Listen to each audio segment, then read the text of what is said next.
Good afternoon and aloha. My name is Juergen Steinmetz. I'm joining you from livestream.travel and eTurboNews in Honolulu.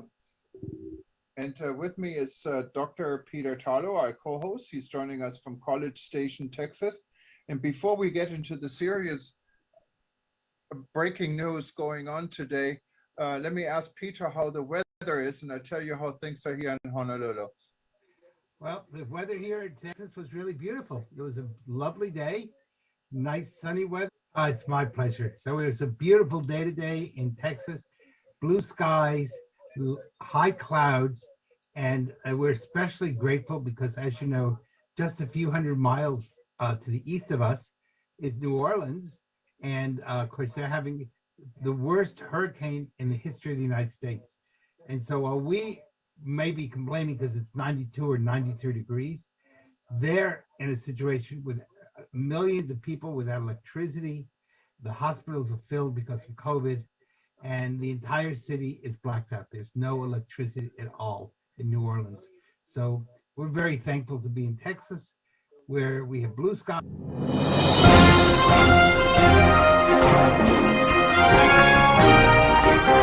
Hello and good day. My name is Juergen Steinmetz from eTurboNews, and this is a breaking news update. For more news updates and shows, please go to youtube.com/travel news group.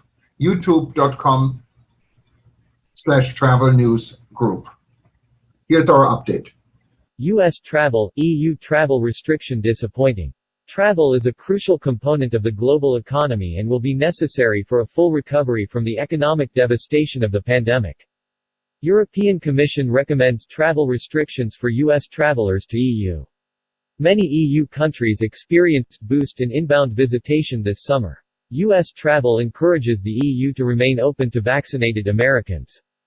U.S. Travel Association Executive Vice President of Public Affairs and Policy Tori Emerson Barnes issued the following statement on news that the European Union recommends removing 93 degrees. Travel news experienced boost in inbound visitation this summer. U.S. travel encourages the EU to remain open to vaccinated Americans. U.S. Travel Association Executive Vice President of Public Affairs and Policy Tori Emerson Barnes issued the following statement on news that the European Union recommends removing the United States from its list of countries for which travel restrictions should be lifted. This is a disappointing development following the boost in inbound visitation by vaccinated travelers that many EU countries experienced this summer. Despite the uptake in vaccinations, the tool that's highly effective against the variants, which are on the rise on both sides of the Atlantic. Travel is a crucial component of the global economy and will be necessary for a full recovery from the economic devastation of the pandemic. U.S. travel encourages the EU to remain open to vaccinated Americans, and likewise urge the United States to take immediate steps to begin welcoming vaccinated individuals and restoring our travel economy. European Union officials today recommended to suspend all non-essential travel from the United States as U.S. new COVID-19 case numbers spiked. Today's announcement by the European Council amounts to a recommendation to the bloc's 27 member states, which technically retain sovereignty over their own borders.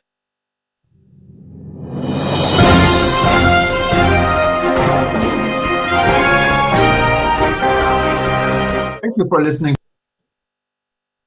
Peter, so this was the news in a summary. The European Union, that means Schengen area countries and also some additional European countries, members of the European Union, today decided to close their borders again after opening them up to U.S. leisure travelers, what of course is a big setback for the global travel and tourism industry. And especially for the European travel industry, because Americans tend to spend a lot of money when they travel, and European economies, many of them are very highly tourism oriented. There's been all sorts of economic problems in Europe because of the lack of tourism, and they really need American visitors. So I'm not sure it's really hurting the United States very much, but it is going to be hurting the European economies tremendously. And I would think European governments would have some real problems with this recommendation. Now, of course, the key is it said all non-essential travelers, but it doesn't define what essential travelers are. So you're going to go see your child, is that essential? If you're going on a shopping tour, is that essential? If you need extra French wine, is that essential? So there's no definition. It's kind of a statement without any teeth. Peter, of course, it plays both ways. If you look at the traffic between both continents, the United States and Europe, I mean, we have hundreds of flights literally every day.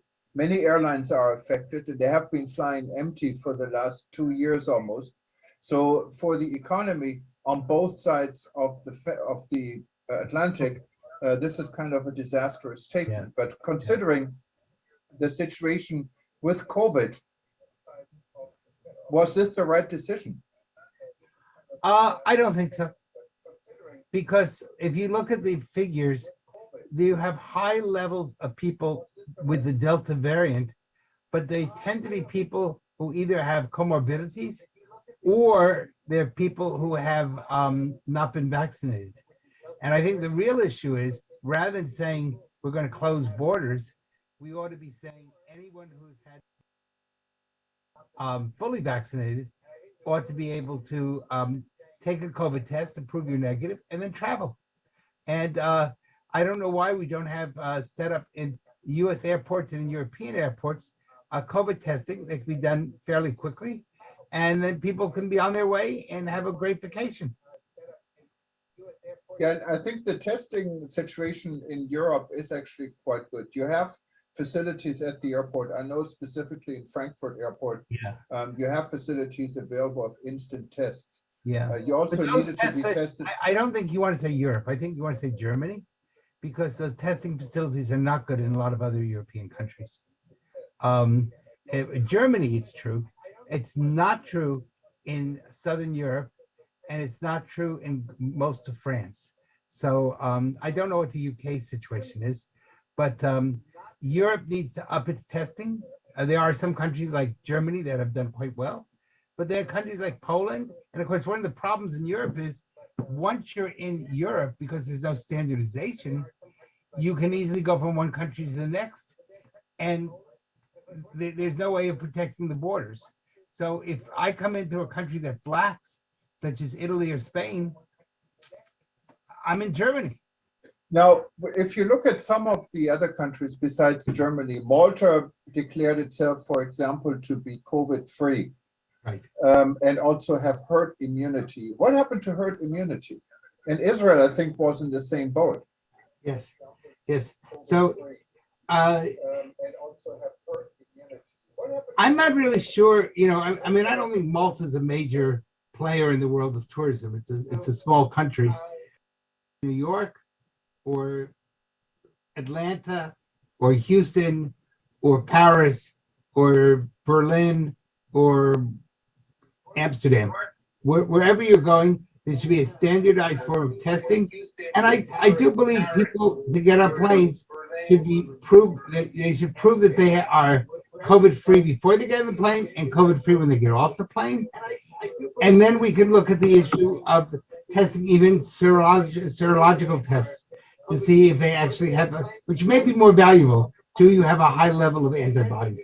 And that can be done. Israel now started this new program where they just prick your finger and you have a serological test in under 15 minutes. So this can be done very quickly and would then say, and you wouldn't have to prevent people from traveling. I know, absolutely. It is definitely a very worrisome situation economically, health-wise, and we have to find a way out. What is the way out, do you think? Well, I think there's really two issues. There's an economic issue and a political issue.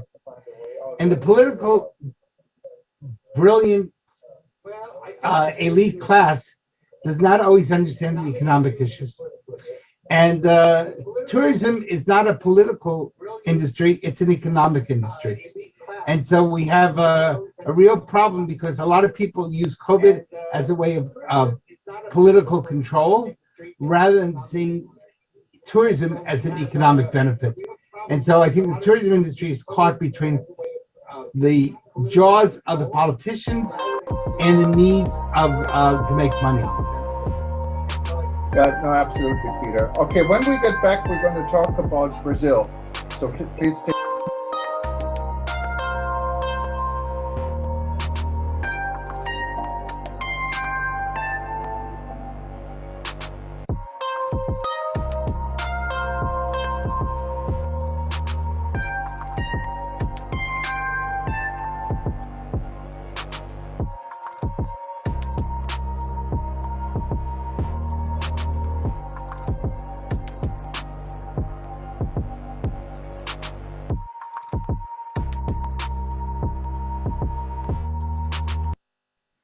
Okay, welcome back, everybody. And we're talking about Brazil. Yes. Peter, what's going on in Brazil? Well, Brazil really is having some interesting double crisis. One, of course, they're still suffering terribly from COVID. And that's a whole major problem. But on top of that, Brazil has a out of control crime wave. And yesterday, for the first time, bad guys, robbers started not only robbing visitors and other people, but they tied them to the front of the hood so that you became a human shield on top of a car. And Wow. This is a real problem because what it's done, it's August is a vacation month in Brazil. You have a lot of people coming in from Uruguay or Argentina or Chile, and they're really afraid to go because not only is it a question of being robbed, but how would you like to be robbed and then tied to the hood of a car so that you become a human shield? And so this is a really tragic situation that needs to be taken care of. Brazil, if it really wants to create its potential, it's going to have to get control of the crime wave. And that crime wave will literally destroy the Brazilian economy. So they're being attacked from COVID on one side and criminals on the other side. And that's a big problem. Wow, that is terrible. And COVID, of course, is still very much an issue in Brazil. I Yes. think even higher than in most other parts of the world, isn't it? It is. So and of course, that means also that there's lack of hospitals, lack of hospital beds, lack of medicine. And so it's not only getting COVID, it's what happens after you get it. If you don't have enough hospitals or hospital beds or medications, now what do? Do you just go home and die? Wow. And if you're in a hotel and you're visiting, what's your situation? You probably don't speak Portuguese. You don't know the name of a doctor. The hospitals are overflowing, and you're afraid to take a taxi or a car because you might be kidnapped or shot. Wow. What else is there in the world? I mean, we're living through so many disasters. I mean, we don't even know where to count. So give us a bright side here before we close. Well, let's see, something bright that's happening. Universities are coming back this week, and that means that this coming week will be the first round of football games. Now, that's going to be a really interesting thing in the world of COVID. They do say they're going to be able, it's outdoors, of course, football, but and they're going to try to have some social spacing. But, you know, for example, here in College Station, our stadium seats over 100,000 people. And that's a lot of people for a football game. So I think they're only going to allow in maybe 35,000. So that's, for us, is kind of a small number. But I think it'll give people a real lift. You know, we need a psychological lift. And I think the fact that football is coming back, and as you know, the Paralympics are going on right now, and they are been much more successful, I think, in controlling COVID than the regular Olympics that were in Tokyo. So that's another, you know, good thing that we see. But there's going to be lots of challenges in the world of tourism, and economically, we don't know what's going to happen between Afghanistan and illegal immigration around the world. And of course, Europe is now facing some real problems. And we don't want to really talk too much about the political situation in the world, which is kind of depressing to say the least. But let's be happy that there's some sporting events coming back. Australia, as another good piece of news, has said that by the end of the year, they hope to end their incredibly strict lockdowns if 80% of the population gets vaccinated. Now, I don't know if they can do that or not. Right now, they're 27%. But if they can get to 80% by January, then the Prime Minister has said that the incredibly difficult lockdowns that are taking place in Australia will be lifted and life will be easier. But you still got to get through September, October, November, December. So there's at least 4 months. Come on, Australia. What we need the Aussies to do is go get vaccinated. In fact, we need everybody to go get vaccinated. Well, let's put this as a good note at the end. And thank you everyone for watching us. As you can see, we changed our format.